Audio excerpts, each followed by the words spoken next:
저희 엄마는 어렸을 적부터 사치 부리는 것을 좋아하는 사람이었습니다. 문제는 그 사치로 인한 피해가 남편과 자식들에게 온다는 것이었습니다. 가정이 있는 사람이라고 생각하지 못할 정도로 자신만을 생각하는 사람이었고 엄마에게 저와 오빠는 그저 짐 같은 존재였습니다. 직장도 다니지 않았던 엄마는 항상 바빴던 것 같아요. 엄마는 21살이라는 어린 나이에 30살인 저희 아빠를 만나 혼전 임신으로 결혼하게 되었다고 합니다. 21살이면 놀고 싶었을 나이기도 하고 원하지 않던 임신이라 그랬던 것인지 더 그런 경향이 있었던 것 같아요. 엄마는 형편에 맞지 않는 옷과 신발, 가방들을 계속해서 사들였고 저희는 제대로 된 옷도 하나 얻어 입어본 적이 없었습니다. 저희 아빠는 어린 엄마를 이해하기 위해 정말 많이 노력하고 참 바쁘게도 일을 하셨던 기억이 나네요.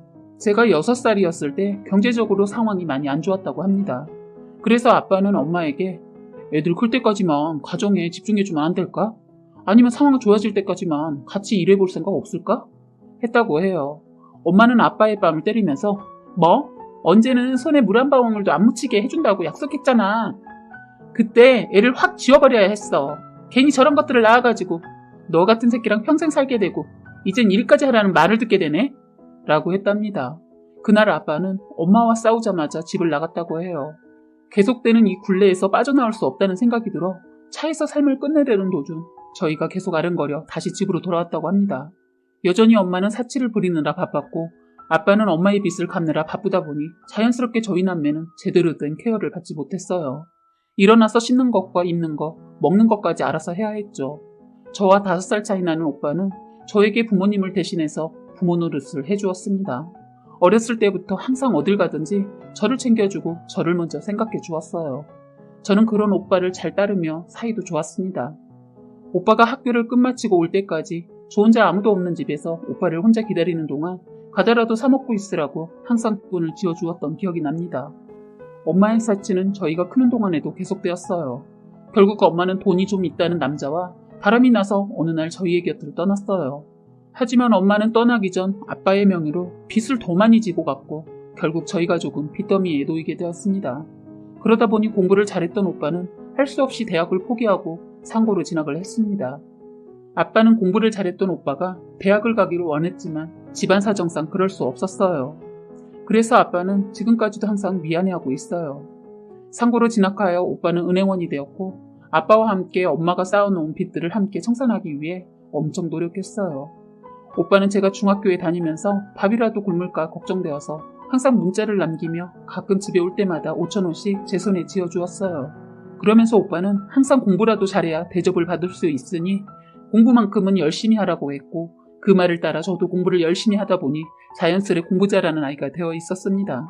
공부를 잘하는 저를 위해 자신처럼 대학을 포기하지 않도록 일을 하면서 제 등록금도 차곡차곡 모아두었더군요. 나중에 들어보니 오빠가 아빠에게 자신처럼 성인이 되자마자 사회생활에 뛰어들지 않게 해달라며 저는 꼭 대학을 보내달라고 신신당부했다고 합니다. 그렇게 저는 열심히 공부했고 소문난 대학교에 합격하게 되었습니다. 그때 오빠에게 통화로 합격 소식을 알려주었는데 휴대폰 너머로 펑펑 우는 소리가 들리더군요. 아빠에게도 알려주었는데 엄청 기뻐하셨어요. 오빠는 저를 위해서 대학교 근처에 자취방까지 마련해 주었어요. 오빠는 제가 입학하는 모습을 본 뒤 군대에 들어갔고 저는 오빠에게 보답하기 위해 대학에 들어가서도 열심히 공부하며 아르바이트까지 했습니다. 그렇게 열심히 공부하다 보니 저는 장학금을 받으면서 학교 생활을 할 수 있었고 조금이나마 아빠와 오빠의 부담을 덜어줄 수 있었죠. 저는 대학교를 졸업하고 대기업에 합격하게 되었어요. 그런데 꿈에만 그리던 회사였지만 사회생활은 상상한 것보다 어마어마하더군요. 사람들 비유도 맞춰주며 내가 해야 하는 일들을 최대한 완벽하게 해내야 하고 정시퇴근은 꿈도 꿀 수 없는 사회생활에 많이 지치기도 했지만 저희 가족을 바라보며 항상 힘을 냈습니다. 그렇게 세월이 흘러 제가 27살이 되던 해 저희 가족은 모든 빚을 갚게 되었어요. 빚을 모두 갚은 그날 저희 가족은 다 같이 모여 케이크를 먹었습니다. 항상 저희는 생일날에도 케이크가 부담되어서 초코파이 위에 초를 하나 꽂고 생일을 보냈었거든요. 그 후로 저희 가족은 조금 여유로워졌고 1년 뒤 오빠는 오랫동안 사귀어왔던 여자친구와 결혼을 하게 되었습니다. 다행히도 새언니 되는 그분은 정말 착하고 좋으신 분이었어요. 새언니와 오빠가 결혼하는 날 저희는 오는 사람들한테 인사를 하고 반기느라 정신이 없었습니다. 원래 저희 집의 경우 아빠는 엄마와 결혼하면서 승가와 거의 연을 끊었었기 때문에 친척분들이 거의 오지 않을 것이라고 생각했었어요. 그런데 작은 삼촌과 막내 삼촌이 오빠의 결혼식에 참석해 주었고 아빠는 오랜만에 본 형제들의 모습에 눈물이 맺으신 것 같았습니다. 그렇게 짧은 인사를 잘 마치고 본식이 시작되었습니다. 오빠와 새언니가 입장을 모두 마치고 사회를 봐주시는 분이 말씀을 하시는데 갑자기 뒤쪽에서 큰 소리가 들리더군요. 처음에는 저희 식장에서 나는 게 아니라 복도에서 큰 소리가 들리는 줄 알고 그냥 무슨 일이 생겼나 보다 했었습니다. 하지만 계속 소리가 나서 저희 오빠 결혼식을 망치고 싶지 않아 아빠에게 잠깐 나갔다 오겠다고 하고 제가 밖으로 나가봤어요.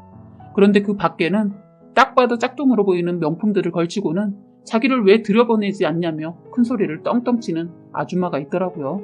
그 아줌마를 저희 쪽 축의금을 걷고 있는 오빠 친구들이 맡고 있었습니다.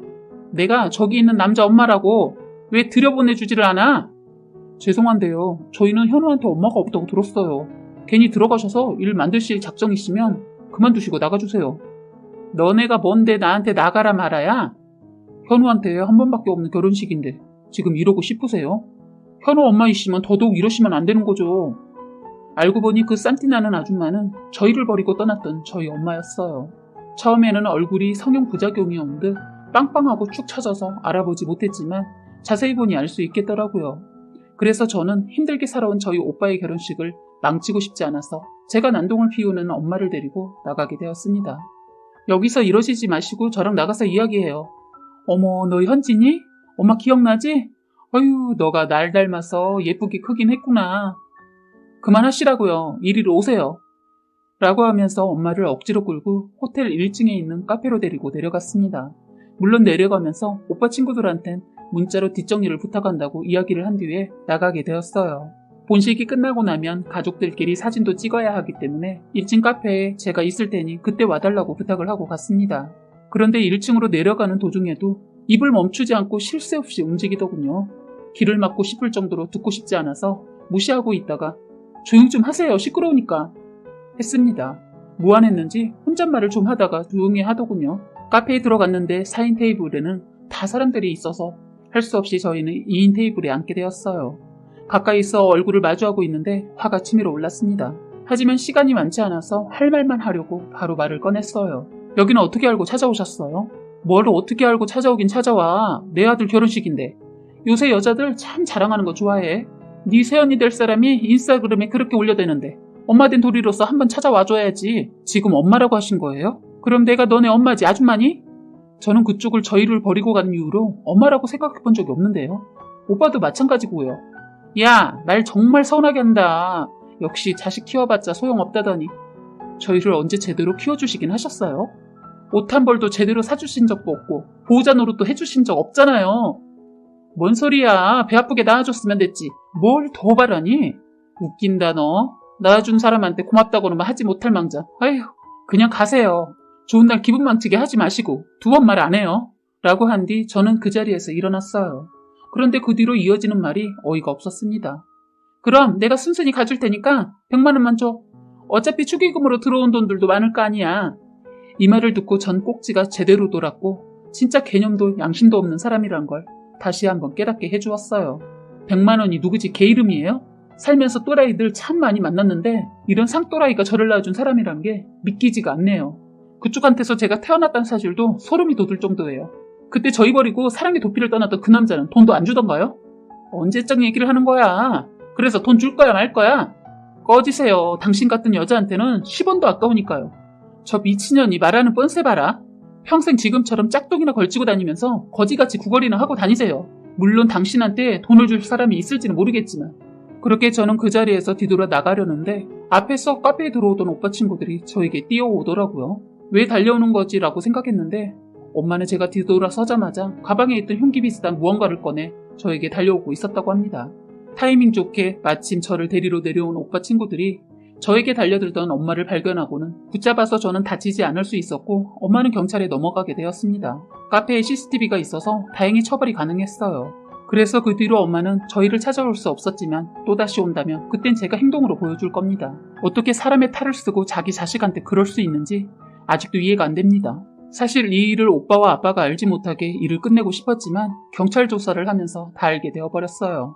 둘 다 너무나도 속상해하는 모습을 보고 마음이 아팠지만 일이 잘 끝나서 다행이었습니다. 그 뒤 모든 일이 끝나고 나서 왜 그렇게 큰 소리가 났냐고 오빠 친구들에게 물어보게 되었습니다. 축의금을 걷다가 본식이 시작된 후 쉬고 있던 오빠 친구들에게 엄마는 현우 엄마라고 다가오면서 축의금 100만 원만 뺏어달라고 했다고 합니다. 그래서 말도 안 되는 요구에 오빠 친구들은 안 된다고 했더니 큰 소리로 지금 나 무시하는 거냐며 난동을 피우기 시작했다고 해요. 오빠가 여태까지 힘들게 생활을 했던 걸 본 오빠 친구들은 결혼식을 망치고 싶지 않아서 엄마가 식장에 들어가지 않게 하려고 말리고 있었다고 합니다. 그러던 중 제가 나와서 엄마를 데리고 나가게 된 것이라고 하네요.